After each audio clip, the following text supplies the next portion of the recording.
सभी को प्रणाम। यह लेख अमृतवाणी पुस्तक से लिया गया है जिसे पूज्य बाबूजी महाराज ने लिखा है। शुरू करते हैं। कुछ लोगों के मन में यह भ्रामक विचार हुआ है कि व्यक्ति अपनी आध्यात्मिक साधना अपने स्वयं के प्रयत्नों से ही आगे बढ़ा सकता है। इस चर्चा करने का मेरा उद्देश्य इस भ्रम को दूर करना है। कुछ सीमित हद तक भले ही यह संभव हो, और वह भी तब जब कोई विशेष क्षमता का अनुग्रह पाकर आया हो। इसके आगे यह नितांत असंभव और अव्यवहारिक है। अतएव एकमात्र रास्ता यही है कि हम किसी अपने सदृश ऐसे मानव की ही सहायता लें जो वास्तविक सामर्थ्य रखता हो। योग्य सद्गुरु का चुनाव निसंदेह बड़ा कठिन कार्य है। अपने निजी अनुभव के आधार पर गुरु की योग्यता जांचने का एक आसान तरीका मैं आपको बतलाता हूँ। जब आप किसी ऐसे के संपर्क में आएं, तो यह समझने की कोशिश करें कि उसके संसर्ग से आपको शांति और स्थिरता का अनुभव होता है क्या, और भले थोड़े से समय के लिए ही सही, मन पर भारीपन सा लाए बगैर उसकी चंचल वृत्तियों में कुछ शांति आती है क्या। अगर ऐसा होता है तो समझ लीजिए कि वह आपका पथ प्रदर्शन करने योग्य व्यक्ति है। एक कठिनाई और भी है, वह यह है कि ऐसा गुरु मिलकर और हमारी पहुंच के भीतर होकर भी जब तक वह कोई आश्चर्यजनक चमत्कार न दिखलाए, साधारणतया उस पर विश्वास नहीं बैठता। प्राणाहुति देने की शक्ति से संपन्न राजयोगी में चमत्कार दिखलाने की क्षमता अवश्य होती है, पर वह कभी चमत्कारों का प्रदर्शन करना पसंद नहीं करेगा, क्योंकि यह कार्य उसकी साधु स्थिति को लांछित करता है। इसके अलावा व्यवहारिक अनुभव से यह पूर्णतया सिद्ध होता है कि चमत्कारों का कोई वास्तविक मूल्य या प्रभाव नहीं होता, क्योंकि वे किसी भी तरह असली श्रद्धा उत्पन्न नहीं कर सकते। ईसा मसीह का दृष्टांत हमारे सामने है। उन्होंने जीवन भर चमत्कार दिखलाए, फिर भी उन्हें केवल 12 शिष्य मिल सके, और उनमें एक ऐसा भी निकला जिसने बाद में उन्हें सूली पर चढ़वाने का षड्यंत्र रचा। स्पष्ट है कि उनके चमत्कारों से लोगों में श्रद्धा पनपाने में कोई मदद नहीं मिली। वास्तव में केवल उनके सदुपदेशों के प्रभाव के कारण कालांतर में इतनी बड़ी संख्या में उनके अनुयायी बने। इसलिए चमत्कारों की ओर लगाने के बजाय हमें अपनी दृष्टि केवल परम तत्व पर स्थिरतापूर्वक जमाए रखना ही अच्छा होगा, और यही हमारे हक में सबसे अधिक श्रेयस्कर होगा। चमत्कार निसंदेह बहुत ही क्षुद्र वस्तु है, जो बिल्कुल साधारण बुद्धि और नीची कक्षा की उपलब्धि वाले लोग भी दिखा सकते हैं।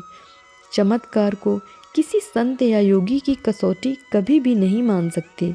इसके विपरीत यह तो निर्बल और भोले लोगों को गुरुवाई के घेरे में फंसाने के लिए चतुर गुरु लोगों द्वारा जानबूझकर दिखाए जाते धोखा भरे हथकंडे हैं। चुनाव का अंतिम निर्णय करने से पहले हमें व्यक्ति की सामर्थ्य और गुणों के बारे में पूरा संतोष और विश्वास हो जाना आवश्यक है। इसके लिए उसके साथ लगातार संपर्क में रहना बहुत जरूरी है, ताकि अपने खुद के निरीक्षण और व्यवहारिक अनुभव के आधार पर अंतिम निर्णय किया जा सके। यह सब करने के बाद जब पूरा संतोष हो जाए, तब हमें उसे सच्चा मानकर दृढ़तापूर्वक उस पर भरोसा रखना चाहिए। सफल साधना के लिए यह अत्यंत आवश्यक है। धीरे धीरे हमें आध्यात्म जीवन का सर्वाधिक सजीव अंग श्रद्धा विकसित होने लगती है। सद्गुरु का वाह्य रूप हमारी दृष्टि के सामने अधिकाधिक बना रहने लगता है, और उसकी याद पृष्ठभूमि में स्थिर बनी रहती है। विचारों की चंचलता पर विजय प्राप्त करने में सद्गुरु की स्मृति बड़ी मददगार होती है, और आसानी से सफलता प्राप्त करने के लिए यह अपरिहार्य है। जहाँ स्मरण है, वहाँ स्मरण का लक्ष्य अवश्य पास ही रहेगा।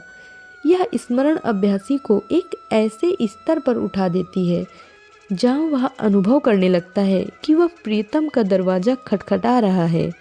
प्रीतम को भी जब विश्वास हो जाता है कि सच्चा भक्त द्वार खटखटा रहा है तो वह स्वयं ही उसे भीतर लेने द्वार पर आ जाता है। इस तरह हमारी पहुंच के रास्ते में आने वाली सारी रुकावटें अपने आप नष्ट हो जाती हैं और हमें उसका सानिध्य लाभ हो जाता है। परंतु इन सब की पूरी समझ हमें तभी आ पाती है जब हमने व्यवहारिक रूप से स्वयं इसका प्रत्यक्ष अनुभव कर लिया हो। इस स्तर तक पहुंचने पर मनुष्य में ईश्वरीय गुण विकसित होने लगते हैं। इसका मतलब यही है कि अब ऐसी सुनहरी धूप में आ गए जो असल भंडार से निकली आ रही है, अर्थात हम मूल स्रोत तक पहुंच गए। अब हम अनंत सागर में हैं जो हमारा पैराव शुरू हो चुका है। अब हर चीज़ चली गई, केवल स्मरण अत्यंत सूक्ष्म समर्पण में रूपांतरित हो गया, जिसके साथ साथ अब मूक लगन और प्रसुप्त व्यग्रता हमारा एकमात्र साधन बनकर शेष रह गई। इस हालत में किसी तरह का लुभाव या स्वाद नहीं है, पर उसमें एक प्रकार का विचित्र आकर्षण है जिससे व्यक्ति क्षण भर के लिए भी अलग होना नहीं चाहता। जहाँ तक मेरा सवाल है, मैं तो इसका विनिमय किसी हालत में अपने जीवन तक के करने को तैयार नहीं हूँ।